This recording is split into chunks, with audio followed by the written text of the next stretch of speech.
Maya Rodriguez walked slowly through the airlock of the Meridian Dawn. Her boots made soft sounds on the metal floor as she entered the main corridor. The ship was huge, much bigger than anything she had seen before. Blue lights ran along the walls and strange symbols glowed on every surface. She carried a small bag with her few belongings. Her uniform was simple and clean, but it looked plain next to the fancy equipment around her. Maya was not tall, maybe 5 feet and 4 inches. Her dark hair was pulled back in a neat ponytail. She had brown eyes that seemed to watch everything. Carefully, the first alien she met was Captain Veltar. He was a Zephyrian, which meant he was very tall and thin. His skin looked like it was made of pale blue crystal. When he moved, small lights flickered under his skin. His eyes were large and silver, and they looked at Maya like she was something small and not very important. "You are the human observer," Veltar said. His voice sounded like music, but cold music. "I am Captain Veltar. You will stay out of the way during this mission." Maya nodded. "Yes, sir." "I understand." "Good. Commander Thane will show you to your quarters." The captain turned away before Maya could say anything else. Commander Thane was very different from the captain. He was a Korathi, which meant he was big and strong. His skin was dark gray and looked like armor. Spikes grew from his shoulders and elbows. His face was square and hard with small red eyes. When he walked, the floor shook a little. "So you are the human," Thane said as they walked down a corridor. "I have heard about your kind. Very weak, very soft. I do not understand why they sent you on this mission." Maya said nothing. She had learned it was better to listen than to talk when people already had their minds made up about her. "On my world," Thane continued, "the weak do not survive. Only the strong live to see another day. Your people must be very lucky to have survived this long." They passed other crew members in the corridors. There were more Zephyrians, their crystal skin glowing softly. There were also some Vorthan who looked like large insects walking on 2 legs. Their black eyes stared at Maya as she passed. She could hear them making clicking sounds to each other. "The human looks very fragile," one of them said in there language. Maya understood their words, but she did not let them know this. She had studied many alien languages during her training. "I wonder if it will break if we touch it," another one said. They made sounds that might have been laughter. Maya's room was small but clean. There was a bed, a desk, and a small window that looked out into space. Thane left her there without saying goodbye. Maya put her bag on the bed and looked around. The room was much nicer than some places she had slept. She had spent nights in caves, in trees, and once in a hole in the ground during a sandstorm. This room had a real bed and running water. It was like a luxury hotel compared to some of her training exercises. She opened her bag and took out her few things. There were some clothes, a small tablet with her mission files, and a picture of her family. The picture showed her parents and her younger brother standing in front of their house in Australia. Behind them, you could see the red dirt and scrub brush of the outback. Maya had grown up in one of the hardest places on Earth. Her father had been a survival instructor, and her mother had been a wildlife expert. They had taught her how to find water in the desert, how to catch food with her bare hands, and how to hide from things that wanted to eat her. By the time she was 10 years old, she could survive alone in the wilderness for weeks, but the aliens on this ship did not know any of this. To them, she was just another soft human from a backwater planet. They did not know that Earth was listed in the Galactic database as a Deathworld. They did not know that very few planets produced life. Forms as dangerous as the ones on Earth. Maya sat at her desk and opened her tablet. She began reading the mission files. They were going to a planet called Kithara Prime. The planet had been discovered 3 months ago by a long-range probe. The probe had found signs of intelligent life, but it had stopped sending signals before. It could report what kind of life it had found. The mission was simple: land on the planet, make contact with the natives, and see if they were friendly or dangerous. If they were friendly, they would be invited to join the galactic community. If they were dangerous, they would be watched and contained. Maya read through the files carefully. The planet was described as having a thick atmosphere, high gravity, and unusual weather patterns. The probe had detected large life forms moving in groups, but it had not been able to get clear pictures of them. She made notes on her tablet as she read. This was a habit she had learned during her military training. Always study the mission. Always know what you are walking into. Always be prepared for things to go wrong. After an hour, Maya heard a soft sound at her door. She opened it and found Dr. Nix standing there. Dr. Nix was a Zephyrian like the captain, but smaller and with brighter lights under her skin. She was holding a tablet and looking at Maya with curious eyes. "I am Dr. Nix," she said. "I am the ship's xenobiologist. I study alien life forms." "Hello, Dr. Nix," Maya said. "I am Maya Rodriguez. Yes, I know. I wanted to ask you some questions about human biology for my research." Maya nodded. "What would you like to know?" "Is it true that humans can survive in very hot and very cold temperatures?" "Yes, to some extent we can adapt to different environments." Dr. Nix made notes on her tablet. "And is it true that you can go without water for several days?" "If we have to, yes." "Fascinating. And you can eat many different types of food, including some that would be poisonous to other species?" Maya thought about this. Humans did eat a lot of things that other species found strange. Spicy food that burned their mouths, alcohol that was technically a poison, caffeine that was a natural insecticide. "Yes, that is true." Dr. Nix made more notes. "Your species is very adaptable, but you seem so fragile compared to other races." Maya smiled a little. "Looks can be deceiving." "Indeed they can," Dr. Nix said, but Maya could tell she did not really believe it. "Well, thank you for your time. I must get back to my work." After Dr. Nix left, Maya returned to her files. She read about the crew members and their backgrounds. Captain Veltar had commanded 5 successful first contact missions. Commander Thane had fought in 3 wars and had never lost a battle. Dr. Nix had discovered 12 new species and written books about xenobiology they were all experts in their fields. They had advanced technology and powerful weapons. They had experience with dangerous situations and hostile aliens. But as Maya read their files, she noticed something they all had in common. None of them had ever been to a Deathworld. None of them had ever faced the kind of dangers that existed on planets like Earth. Maya closed her tablet and looked out the window at the stars. In 2 days, they would reach Cathara Prime. The crew was confident that their technology and experience would be enough to handle whatever they found there. They saw Maya as dead weight, a weak human who would probably hide behind them when things got dangerous. She knew better. She had spent her whole life preparing for situations like this, even if she had not known it at the time. Every day in the outback had been a lesson in survival. Every training exercise in the military had taught her how to think like a predator, and how to survive when everything went wrong. The aliens on this ship were about to learn something that most of the galaxy did not understand about humans. They were about to learn why Earth was called a death world, and why the children of that world were never as helpless as they appeared to be. Maya settled into her bed and closed her eyes. Tomorrow, she would continue to be the quiet, unremarkable human observer. But deep inside, she was already preparing for the moment when quiet observation would not be enough. The Meridian Dawn dropped out of faster-than-light travel with a shudder that ran through the entire ship. Maya felt the vibration in her bones as she sat in her quarters, reading the latest reports about Cathara Prime through her small window. She could see a red planet growing larger as they approached. "Captain," Veltar's voice came through the ship's communication system. "All crew members report to the main briefing room. We will reach the planet in 2 hours." Maya gathered her tablet and walked to the briefing room. The other crew members were already there, talking quietly among themselves. She found an empty chair in the back and sat down. Nobody looked at her or tried to include her in their conversations. "Captain." Veltar stood at the front of the room next to a large screen. The screen showed pictures of Cathara Prime taken by their long-range sensors. The planet was mostly red and brown, with strange formations that looked like twisted metal growing from the ground.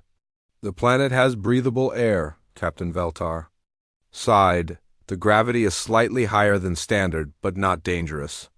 The temperature is warm but acceptable. We have detected several large settlements on the main continent. Commander Thane raised one of his armored hands. What about the life forms? The probe detected movement before it stopped transmitting. We believe there are large animals on the planet, Dr. Nix said. The probe sensors showed creatures moving in groups. They appear to be intelligent, but we do not know how intelligent. Are they dangerous? Asked one of the Vorthan crew members. Captain Veltar's crystal skin flickered with soft light. Unknown, that is why we are here, to make contact and determine their intentions. Maya listened to the discussion and made notes on her tablet. The crew seemed confident, maybe too confident. They talked about the mission like it would be easy. They had powerful energy weapons, advanced shields, and technology that could scan through solid rock. What could possibly go wrong?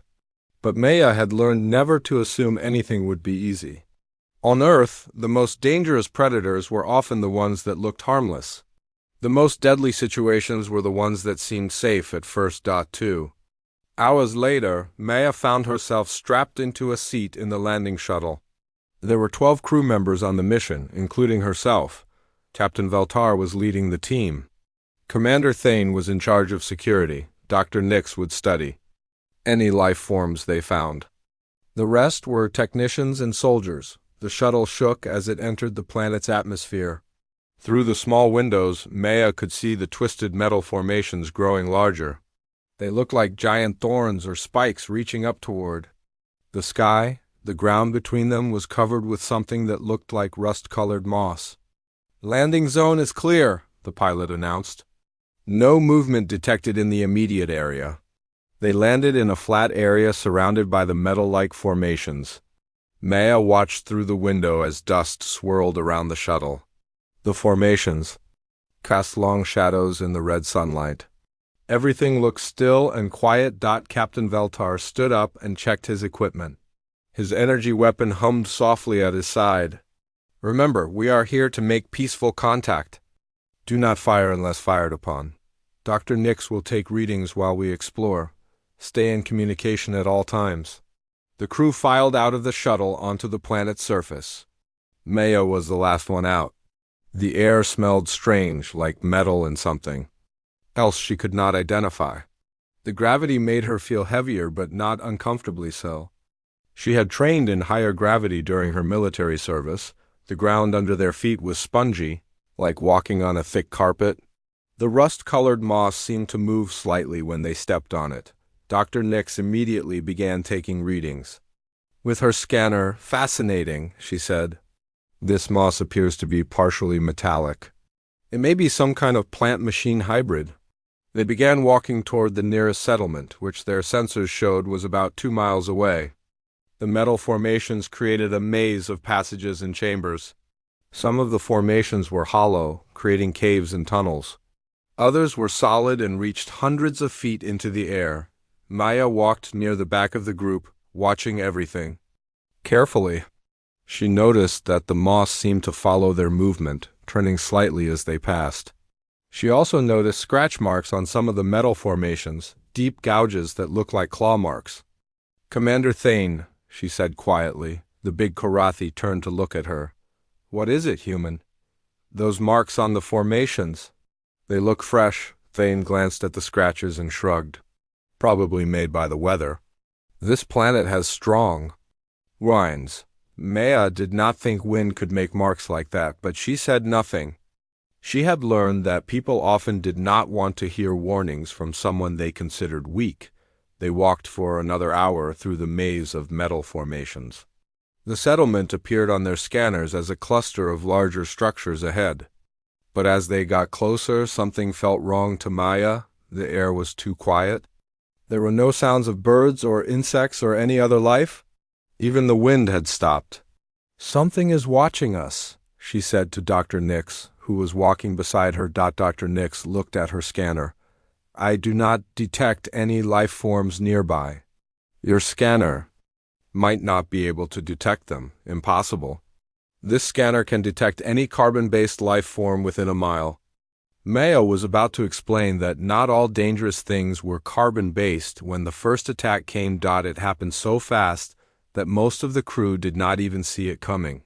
Something large and dark dropped from one of the tall formations above them. It landed on one of the Vorthan technicians, and there was a terrible scream.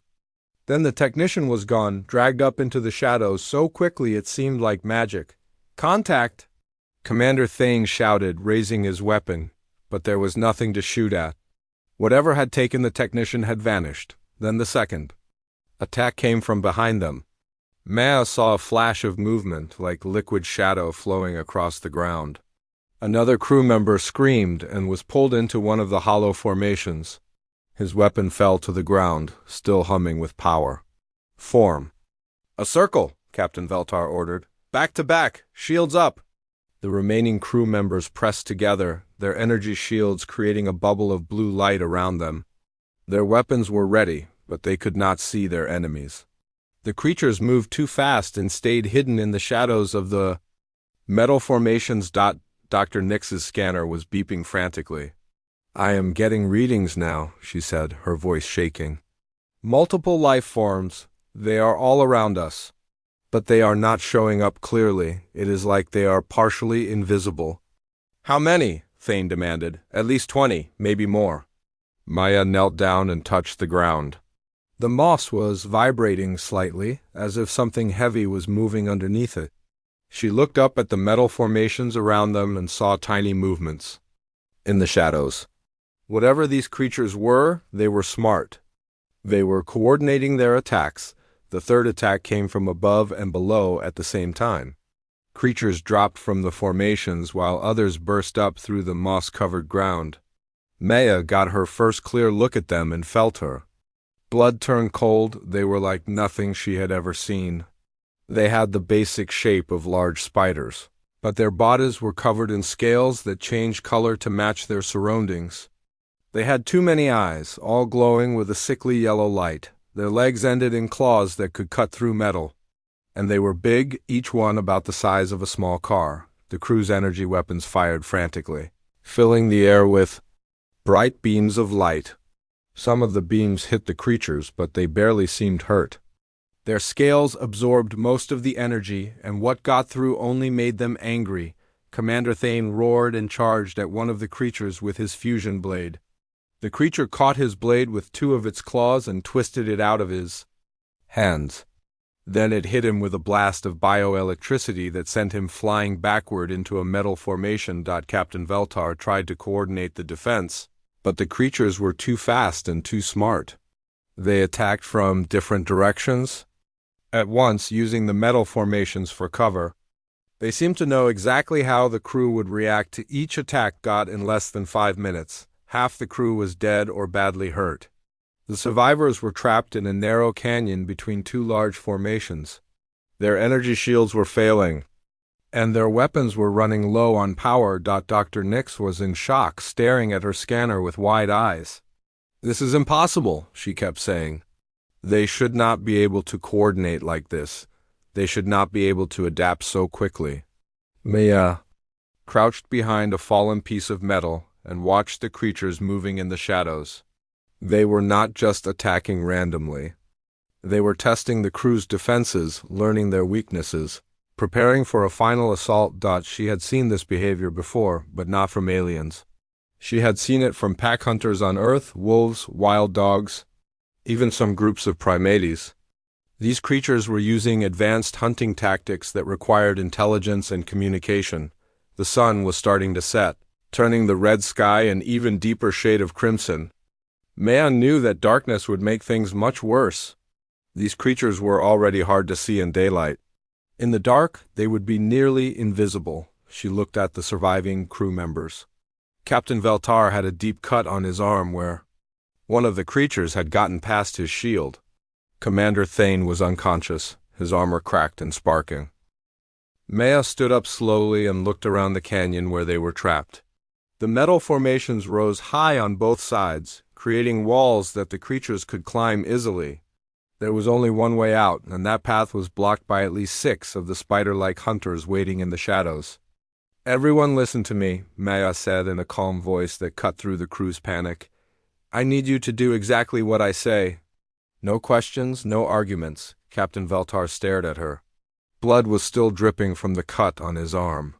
Lieutenant Rodriguez, you cannot possibly understand the tactical situation. These creatures are beyond anything in our combat databases. Mayo picked up a piece of broken metal from the ground and tested its weight. They are predators. I know predators. She turned to look at each surviving crew member. There were 6 of them left, including herself. Commander Thane was still unconscious but breathing. Dr. Nix was holding her scanner with shaking hands. 3 technicians were crouched behind cover with their nearly empty weapons. First, Maya said, turn off all your energy weapons and shields. Right now. Are you insane? One of the technicians shouted. Those are the only things keeping us alive. No, Maya said. They are what is getting us killed. These creatures can see energy signatures. Every time you fire a weapon or activate a shield, you are telling them exactly where you are. She moved to Commander Thane and checked his pulse. He was alive but badly hurt. She began removing pieces of his damaged armor, taking only the parts that were not powered by energy cells. Help me move him behind that rock formation, she told 2 of the technicians. Carry him carefully, no sudden movements. As they moved Thane, Maya continued giving orders. Dr. Nix, I need you to scan the moss around us. Find out if it conducts electricity. Why would that matter? Dr. Nix asked, but she pointed her scanner at the ground. Because these creatures use bioelectricity to communicate. If the moss conducts electricity, they can send signals through the ground to coordinate their attacks. Dr. Nix's eyes widened as she read her scanner. You are right. The moss has metallic properties. It is conducting electrical signals, Maya nodded. That is how they know where we are and what we are doing. They are talking to each other through the ground. She began pulling up handfuls of the moss, creating a clear space around their position. Everyone help me. Clear all the moss in a circle around us. This is madness, Captain Veltar said, but he began pulling up moss anyway. How? Do you know all of this? Because I grew up fighting things that wanted to kill me, Maya said simply. She was working faster than the others, her hands moving with practiced efficiency. On Earth, we have pack hunters that use similar tactics. Wolves, wild dogs, some types of ants. They communicate, they coordinate, they test their prey's defenses. As they worked, Maya continued talking. Her voice was steady and confident, so different from the quiet observer they had known. These creatures are smart, but they follow patterns. All predators do. They have been successful using the same hunting methods for probably thousands of years. That makes them predictable. She pointed to the shadows where glowing eyes watched them. See how they stay in the same positions? They are waiting for full darkness because that is when they usually hunt. They think they have us trapped, so they are not in a hurry.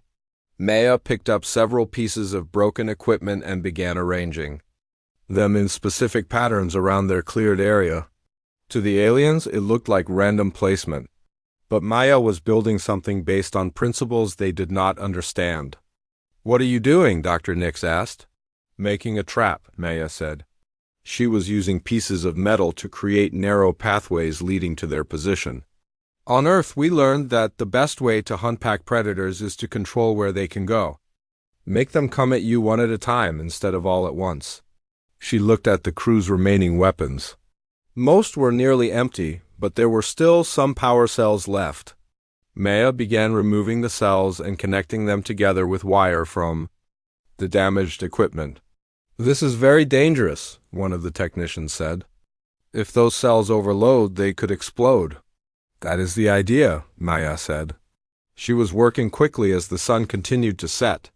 These creatures have been absorbing energy from your weapons all day. Their scales can handle small amounts of energy. But what happens if they get hit with all the remaining power at once? Captain Veltar was beginning to understand.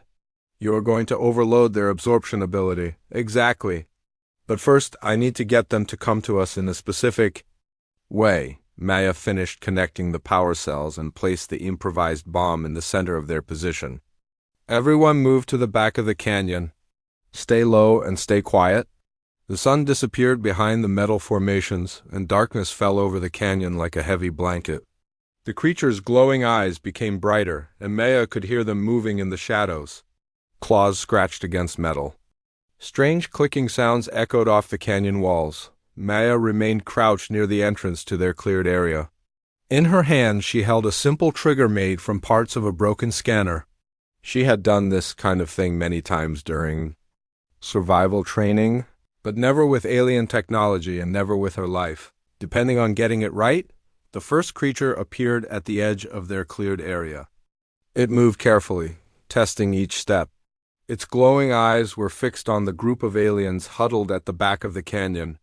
It could not understand why the moss had been cleared away, but it did not seem worried. Maya waited. Patience was one of the first things her father had taught her in the outback. Never move too soon, he had said. Let the predator come to you. The creature took another step forward, then another. It was following one of the narrow paths Maga had created with the metal pieces. Behind it, Maya could see other creatures moving into position.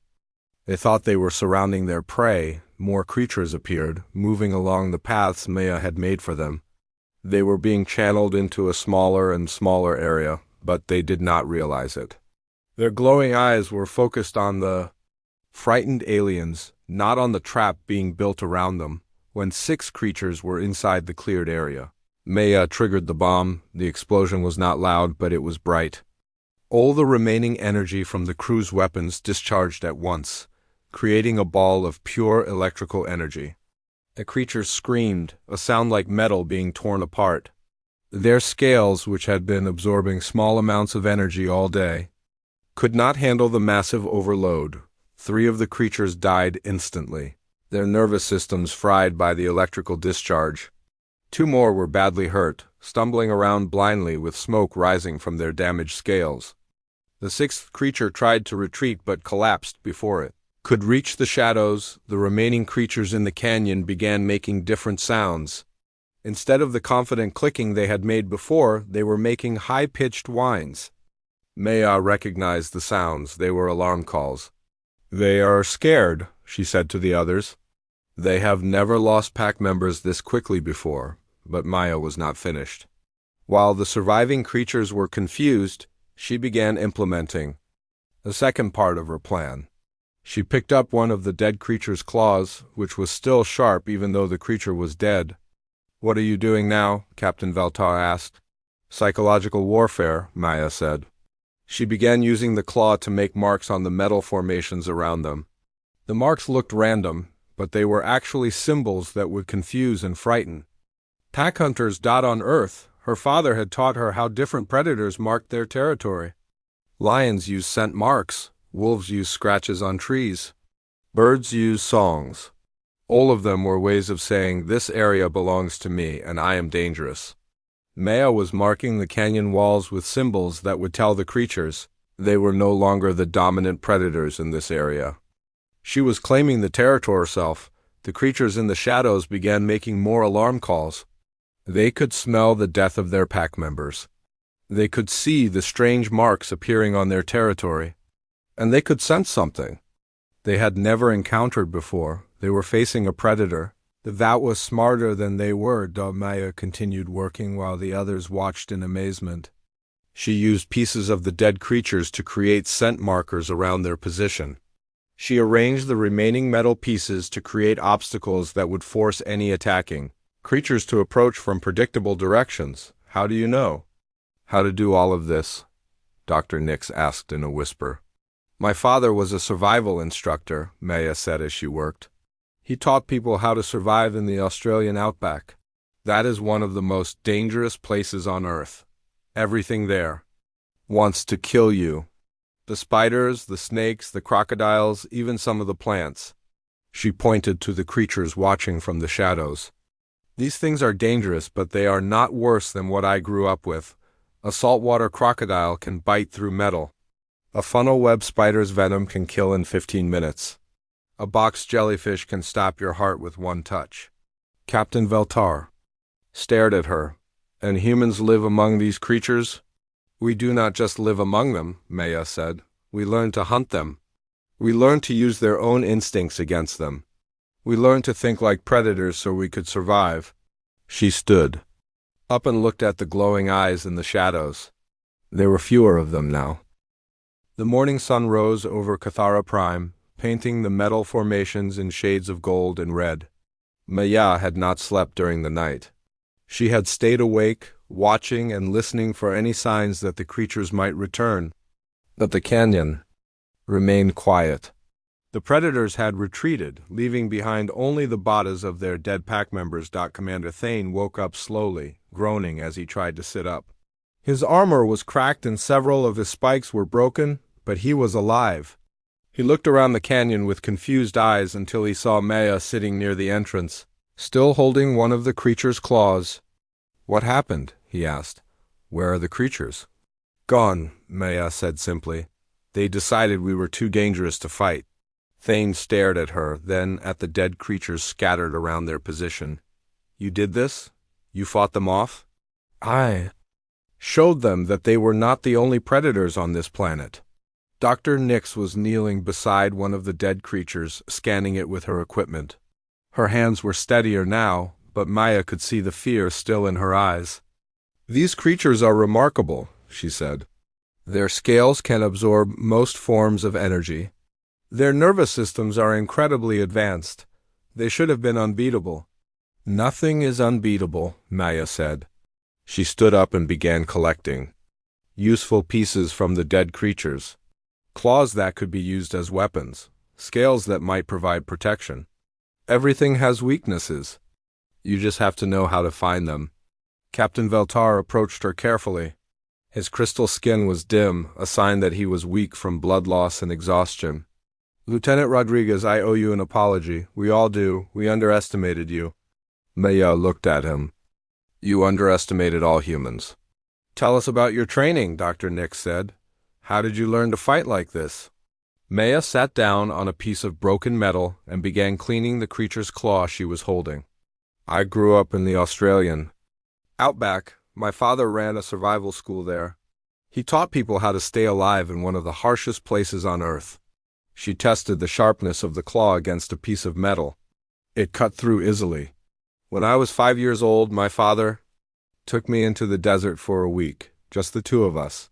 No shelter, no food, no water except what we could find.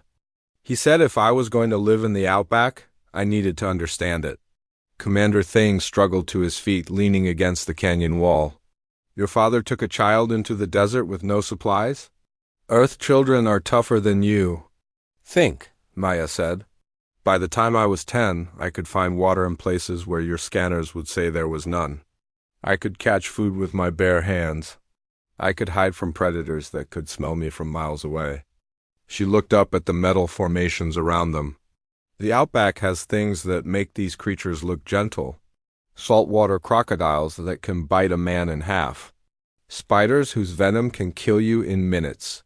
Snakes that strike faster than you. Can see? And that is just the beginning." Dr. Nix's scanner beeped as she took readings from Maya. "Your heart rate is completely normal. Your stress hormones are actually lower than they were yesterday. How is that possible after what we just went through?" "Because this is what I trained for my whole life," Maya said. "When I was 15, I spent 3 months alone in the Amazon rainforest. No contact with the outside world. No modern equipment, just me and whatever I could make or find." She stood up and began walking around the canyon, checking for signs of the creature's return. "The Amazon has things that would give your worst nightmares nightmares. Jaguars that hunt in complete silence. Poisonous frogs smaller than your thumb that can kill with one touch. Fish that can strip the flesh from your bones in seconds." "But you survived," Captain Veltar said. "I did more than survive. I learned. Every dangerous place on Earth taught me something new. The Arctic taught me how to conserve energy and stay warm in impossible conditions. The Sahara taught me how to find water and navigate by the stars. The Congo taught me how to move through thick jungle without making a sound." Maya knelt beside a section of moss and began digging. The others watched as she pulled out several grubs, each one as big as her thumb. "Food," she explained. "These grubs are probably safe to eat." The moss around them shows no signs of toxins. She popped one of the grubs into her mouth and chewed it calmly. The aliens stared at her in horror. "On Earth, we eat many things that other species would consider disgusting. Insects, fermented plant matter, the milk of other animals. Our digestive systems can handle almost anything." Dr. Nix was making rapid notes on her tablet. "Your species' adaptability is incredible. But these are just survival skills. What about combat training?" Maya's expression became more serious. "When I turned 18, I joined the Terran Defense Corps. Earth's military is different from yours. We do not rely only on advanced weapons and technology. We learn to fight with anything, in any environment, against any enemy." She picked up a piece of broken metal and demonstrated a series of combat moves. Even with such a simple weapon, her movements were fluid and deadly. "We trained in every environment Earth has to offer. Underwater combat in shark-infested waters. High-altitude fighting where the air is too thin to breathe normally. Desert warfare where the heat can kill you as quickly as the enemy." Commander Thane watched her movements with growing respect. "How long did this training last?" 2 years of basic training. Then 4 years of specialized survival and combat instruction. Then advanced courses in alien psychology and xenobiology. Maya stopped her demonstration and looked at each of them. "What you saw last night was considered intermediate-level fieldcraft at our academy." The silence that followed was heavy with implications. Dr. Nix was the first to speak. "How many humans have this level of training?" "Basic survival training is mandatory for all Terran military personnel. Anyone who wants to work off-planet has to complete advanced Deathworld adaptation courses. There are probably 50 million humans with training equal to or better than mine." Captain Valtar's crystal skin flickered weakly. 50 million? Earth has a population of 12 billion. Most of them grow up learning basic survival skills just as part of normal education. We teach our children how to recognize dangerous plants and animals, how to find food and water in emergencies, how to defend themselves against predators. Maya began gathering supplies for their journey back to the shuttle. "Your species evolved on safe worlds. You developed technology to protect yourselves from danger. Humans evolved on a world where technology was not enough. We had to become the danger." She looked at the dead creatures around them. "These things are apex predators on this planet. They have probably never faced serious opposition before. But on Earth, they would be considered moderately dangerous at best. We have spiders that could kill them with venom. We have bears that could tear them apart with claws. We have bacteria that could dissolve their scales in hours." Dr. Nix was accessing Earth's biological databases on her tablet. Her eyes grew wider as she read. "Your planet has over 1 million documented species that are potentially lethal to other galactic races. The toxicity levels of your common plants would be considered biological weapons on most worlds. And we live among all of it," Maya said. "We eat plants that would poison you. We swim in water filled with creatures that could kill you. We breathe air that contains microorganisms that your immune systems could never handle." She started walking toward the canyon exit. "Come on, we need to get back to the shuttle before more of those creatures decide to investigate what happened." Here, as they followed her, Captain Veltar asked the question that was troubling all of them. "If humans are this dangerous, why do you seem so peaceful in galactic affairs? Why do you not dominate other species?" Maya paused at the canyon entrance and looked back at them. "Because we know what real violence looks like. We know what it costs. We learned a long time ago that the strongest predator is not always the one that survives. Sometimes the smartest predator is the one that knows when not to fight." She gestured toward the path that would take them back to the shuttle. "We prefer to make friends rather than enemies. But that does not mean we cannot defend ourselves when necessary." As they began the long walk back through the metal formations, the aliens found themselves looking at their human companion with completely different eyes. The quiet, unremarkable observer they had dismissed was gone. In her place was someone who represented one of the most successful predator species the galaxy had ever produced. They were beginning to understand that humanity's peaceful approach to galactic relations was not a sign of weakness. It was a choice made by beings who knew exactly how dangerous they could be when they needed to be, and Maya Rodriguez had just given them a small demonstration of what happened when a human from Earth decided that peaceful solutions were no longer possible. Behind them, in the shadows of the metal formations, glowing eyes watched them leave. The creatures of Kithara Prime had learned something new that day. They had learned that they were not the most dangerous things in the galaxy. They had met a human, and they would never forget it. The journey back to the shuttle took 3 hours. Maya led the way, moving through the metal formations with confidence while the others followed more carefully. She stopped frequently to check for signs of the creatures, but they seemed to have retreated to deeper parts of the planet. When they finally reached the landing site, the shuttle looked exactly as they had left it. But everything felt different now. The crew that had landed on Kithara Prime yesterday had been confident in their technology and certain of their superiority. The crew that returned was quiet and thoughtful, stealing glances at the small human who had saved their lives. Maya helped Commander Thane into the shuttle and checked his injuries. His armor was badly damaged, but the wounds underneath were not life-threatening. She used supplies from the shuttle's medical kit to clean and bandage his cuts, working with the skill of someone who had treated many injuries before. "Where did you learn medical training?" Dr. Nix asked as she watched Maya work. "Basic field medicine is part of survival training," Maya said. "On Earth, help might be days or weeks away.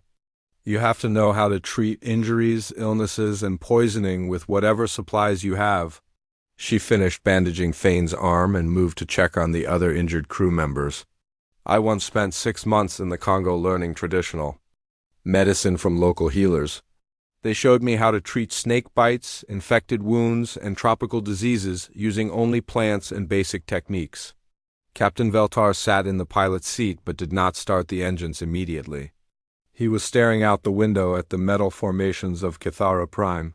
"We need to discuss what happened here, and what it means." Maya settled into her seat and began writing her mission report on her tablet. "What do you want to discuss?" "You saved our lives using techniques that our military academies do not teach. You defeated creatures that our weapons could not stop. You did this alone, with improvised equipment, while we watched helplessly." Maya looked up from her tablet. "You want to know if other humans can do the same thing?" "Yes." Maya was quiet, for a moment, choosing her words carefully.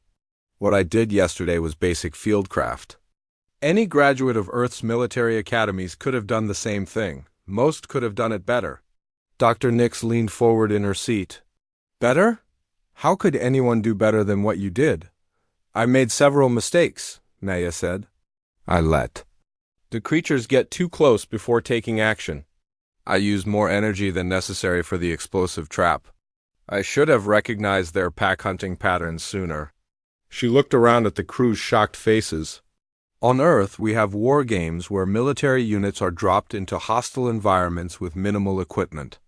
They have to survive for weeks while being hunted by experienced soldiers.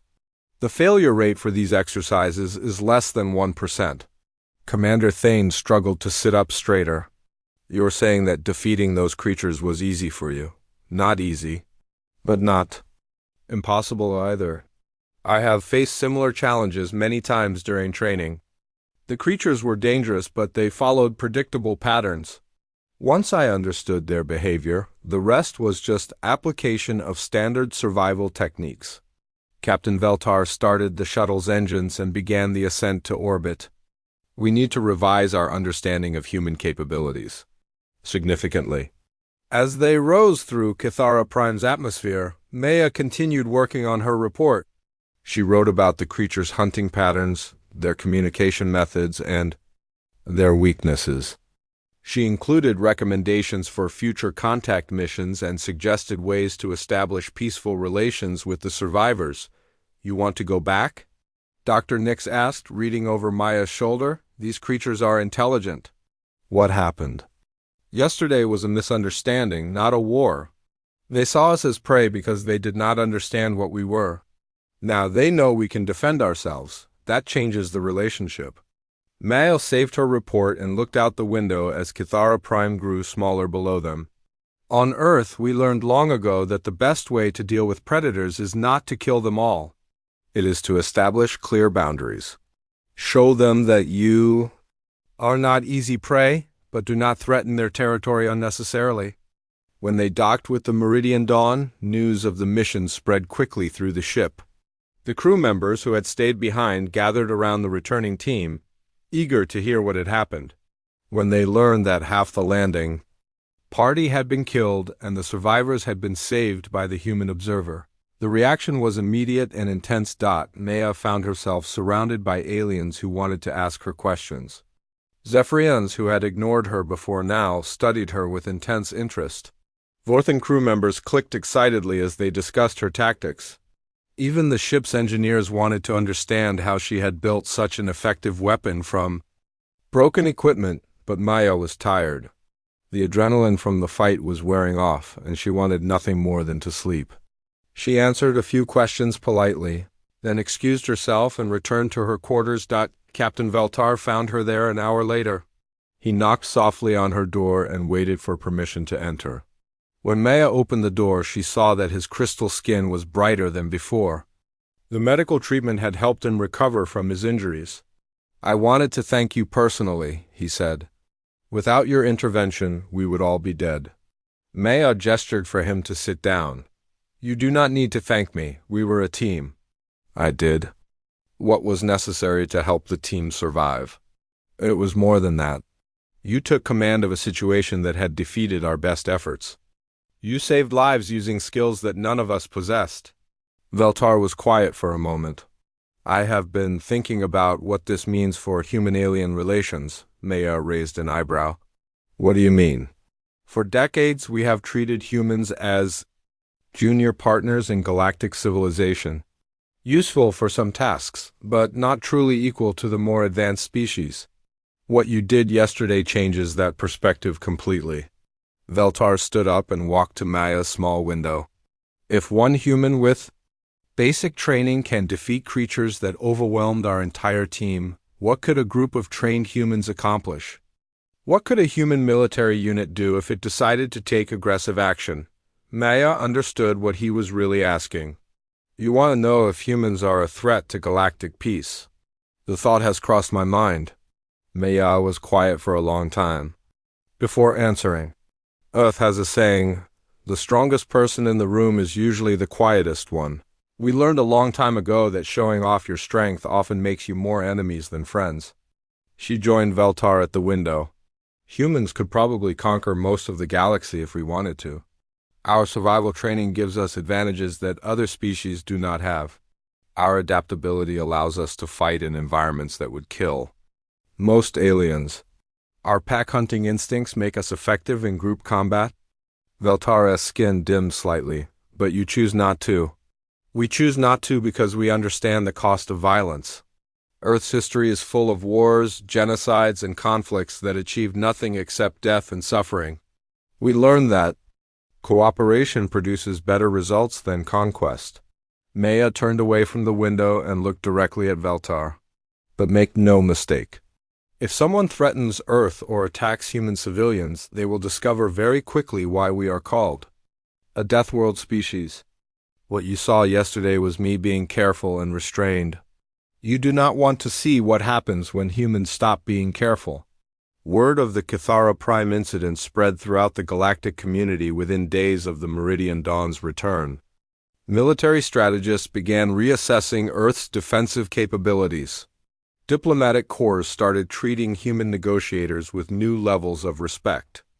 Scientists requested access to human training methods and survival techniques. Maya found herself promoted and assigned to a new position as a cultural liaison between human and alien military forces. Her job was to help other species understand human capabilities without revealing too much sensitive information. It was a delicate balance between education and security. Dr. Nix, published a research paper about Deathworld evolution that became required reading at xenobiology institutes across the galaxy. Commander Thane requested a transfer to Earth so he could study human combat techniques firsthand. Captain Veltar recommended that all future exploration missions include human crew members with survival training, but perhaps the most significant change was in how humans were perceived throughout galactic civilization. They were no longer seen as primitive cousins of more advanced species. They were recognized as the product of evolutionary pressures that had created something unique and potentially dangerous. Maya often thought about this change as she went about her new duties. Humans had not become more dangerous overnight. They had always possessed these capabilities. The only thing that had changed was that the galaxy now knew about them, and in her opinion, that was probably for the best. Respect based on fear was not ideal, but it was better than being dismissed and underestimated.